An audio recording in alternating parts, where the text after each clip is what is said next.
Hello बच्चों, सभी को जय यीशु की।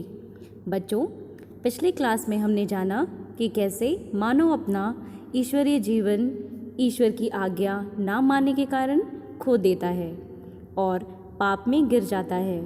बच्चों, आज हम जानेंगे कि कैसे पाप जो है रिश्तों को तोड़ता है और लोगों को एक दूसरे से परमेश्वर से दूर कर देता है।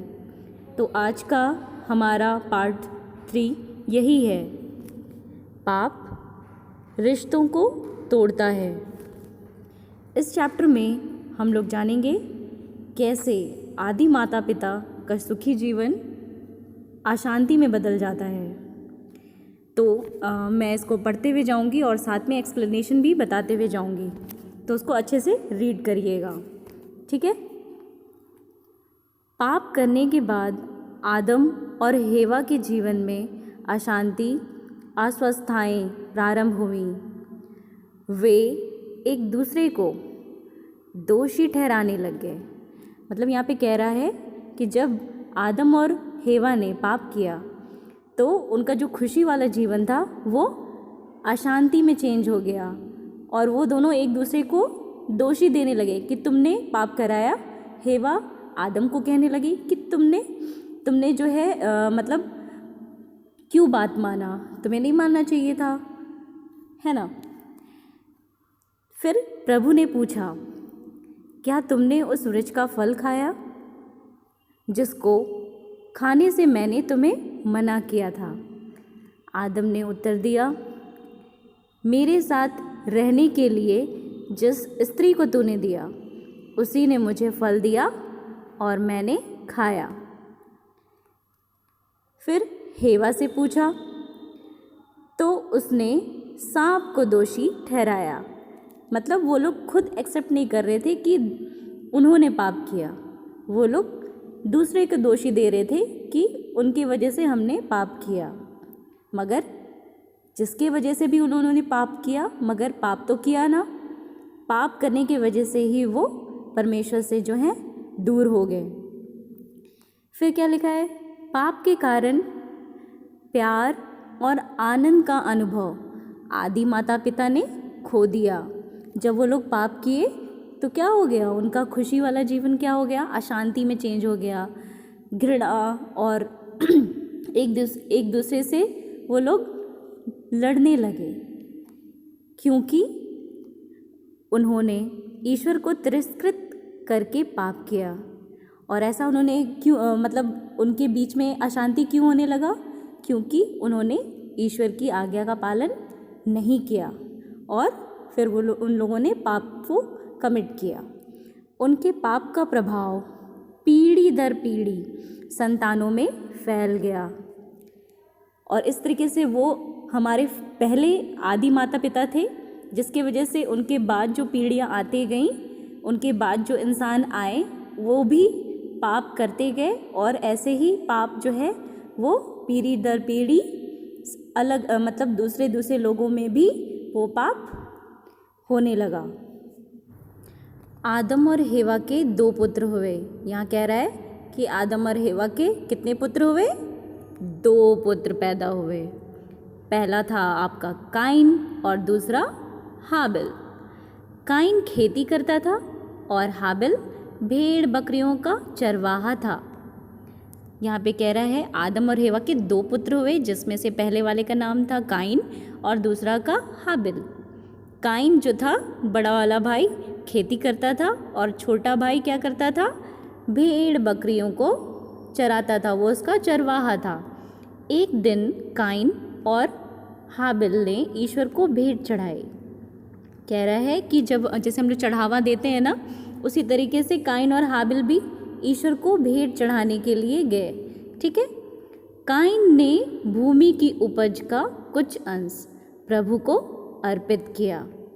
हाबिल ने भी अपनी सर्वोत्तम भेड़ों के पहलौठे मेमने को अर्पित किया। प्रभु ने हाबिल की भेंट स्वीकार की। यहाँ कह रहा है, ध्यान से देखिए, प्रभु ने किसकी भेंट स्वीकार की? हाबिल की भेंट, किंतु काइन की नहीं की, क्योंकि उसकी भेंट अनुचित थी। मतलब काइन का भेड़ क्या था? अनुचित था, मतलब स्वीकार करने लायक नहीं था, एक्सेप्ट करने लायक नहीं था। तो काइन जब परमेश्वर ने उसका गिफ्ट या फिर भेंट जब एक्सेप्ट नहीं करता है तो क्या हो जाता है? काइन को बहुत गुस्सा आता है, काइन क्रुद्ध हुआ। प्रभु ने काइन से पूछा, तुम क्यों क्रोध करते हो और तुम्हारा चेहरा उतरा हुआ क्यों है? यदि तुम भला करोगे तो तुम भी स्वीकार्य नहीं होगे। कह रहा है यहाँ पे, तुम क्यों क्रोध करते हो? जब परमेश्वर ने देखा उसको कि काइन जो है गुस्सा से मुंह फुला करके बैठा हुआ है, तो वो उसने उससे पूछा, तुम क्यों क्रोध करते हो? तुम्हारा चेहरा क्यों उतरा हुआ है? यदि तुम भला करोगे तो तुम भी स्वीकार्य नहीं होगे। मतलब अगर आप भला करोगे, भला अच्छा चीज़ परमेश्वर को अर्पित करोगे तो वो ज़रूर एक्सेप्ट करेंगे। आप कुछ भी चीज़ दिल से करो और जो कर रहे हैं उसमें सच्चाई हो और वो चीज़ सर्वोत्तम हो, मतलब सबसे अच्छा हो। आप उससे ईश्वर को भेंट के रूप में या फिर गिफ्ट के रूप में आपको चढ़ाना है। तभी क्या होगा? परमेश्वर क्या करेंगे? आपके भेंट को एक्सेप्ट करेंगे। फिर भी काइन ने ईश्वर की निंदा की। यहाँ पे कह रहा है कि काइन ने ईश्वर की निंदा की, मतलब उसको काइन को गुस्सा आया और उसने ईश्वर की निंदा की, बुराई की कि उसने मेरा ईश्वर जो है मेरा भेंट एक्सेप्ट नहीं किए, हाबिल का कर लिए। और फिर क्या होता है? उसने हाबिल से घृणा की। एक दिन काइन ने अपने भाई से कहा, हम टहलने चले। जब वे खेतों में थे तब काइन ने हाबिल पर आक्रमण किया और उसे मार डाला। यहाँ पे देखिए अच्छे से, क्योंकि वो हाबिल से गुस्सा हो गया था, क्योंकि परमेश्वर ने तो हाबिल का भेंट जो है एक्सेप्ट कर लिया था और काइन का नहीं एक्सेप्ट किया, इसलिए उसको गुस्सा आया कि उसने उसका एक्सेप्ट कर लिया, मेरा नहीं किया। तो वो एक दिन क्या करता है? उसको ले जाता है टहलाने। फिर वहाँ क्या करता है?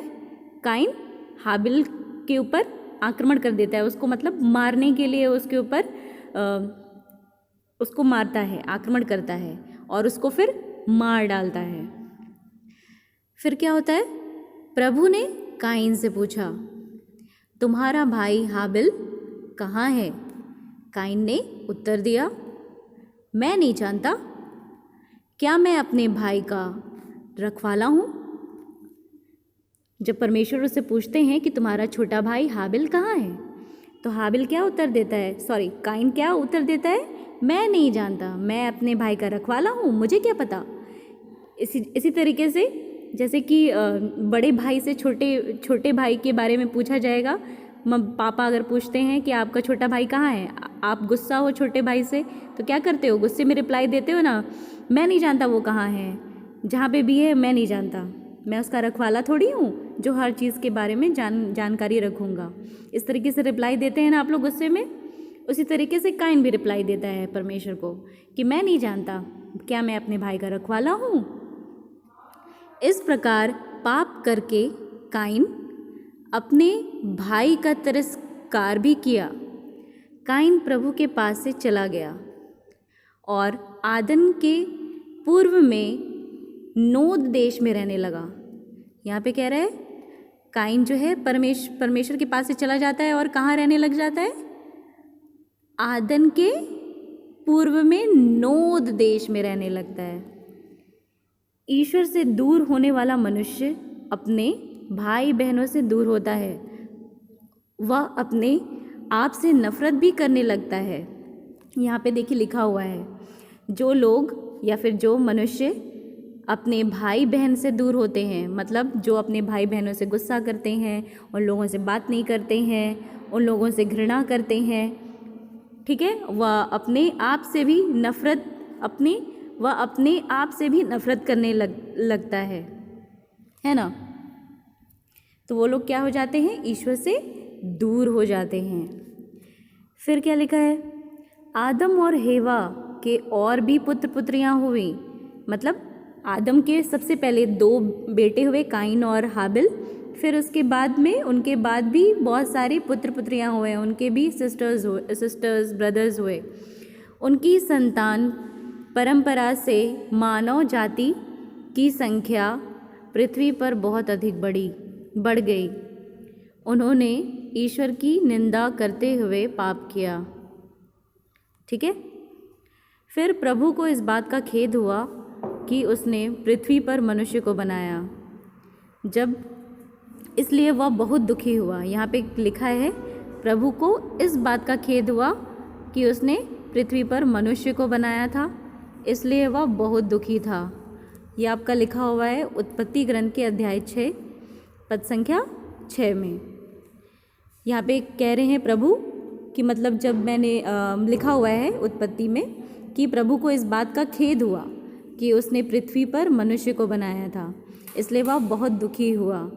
मतलब कि जब वो मनुष्य को बनाया तो उसको बहुत दुख हुआ, क्योंकि मनुष्य के द्वारा ही पाप जो है, जो सबसे पहले माता पिता थे आदम और हेवा, उनके द्वारा ही और पाप दुनिया में, पूरे दुनिया में फैल गया।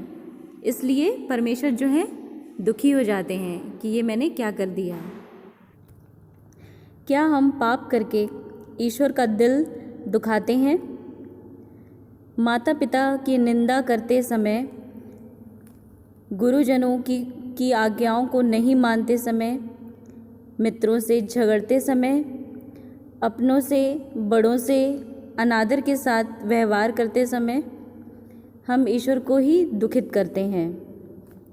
यहाँ पे लिखा हुआ है कि क्या हम पाप करके ईश्वर का दिल दुखाते हैं? मतलब जब हम पाप करते हैं तो क्या हम ईश्वर का दिल दुखाते हैं?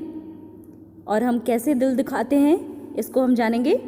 यहाँ पे लिखा हुआ है हम कैसे कैसे परमेश्वर का दिल दुखाते हैं। माता पिता का निंदा करते समय, मतलब मम्मी पापा अगर आपका कुछ मतलब आपका मन वाला चीज़ नहीं करते हैं या फिर नहीं ला करके देते हैं तो आप गुस्सा करते हैं ना कि मेरे पसंद का नहीं हो रहा है, और फिर उस समय क्या होता है कि आप मम्मी पापा से गुस्सा हो जाते हैं। और कैसे करते हैं?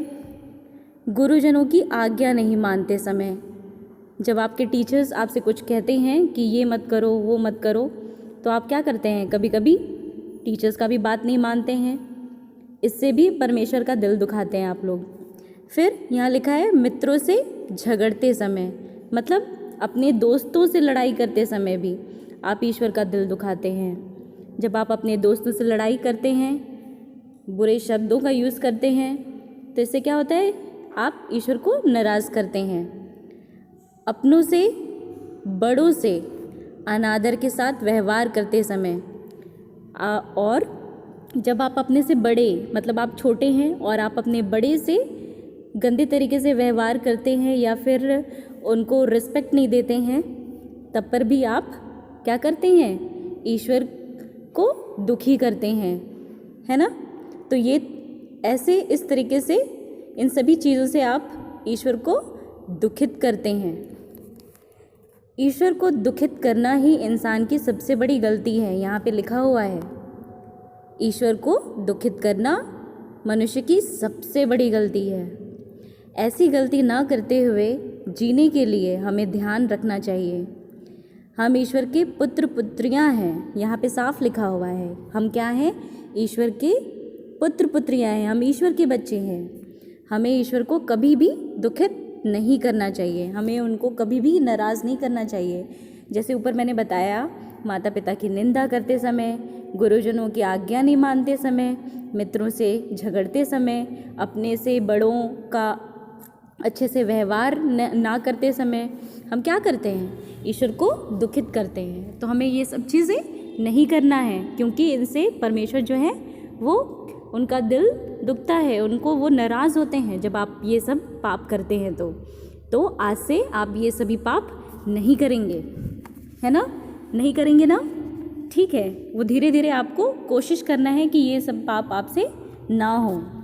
तो चलिए आइए हम ईश्वर से प्रार्थना करेंगे। आप मेरे पीछे रिपीट करिएगा। हे प्रेमी पिता ईश्वर, मुझे यह सहायता दीजिए कि मैं ऐसा जीवन बिताऊं जो आपको प्रीतिकर हो, जो आपको प्रसन्न करे। प्रभु, हमें बुरी संगति, बुरी आदतों व व्यवहार, वचन इत्यादि उन सभी चीज़ों से बचाए रखिए जिससे कि हम पाप में ना पड़ जाएं। आमीन। आप सभी को जय यीशु की।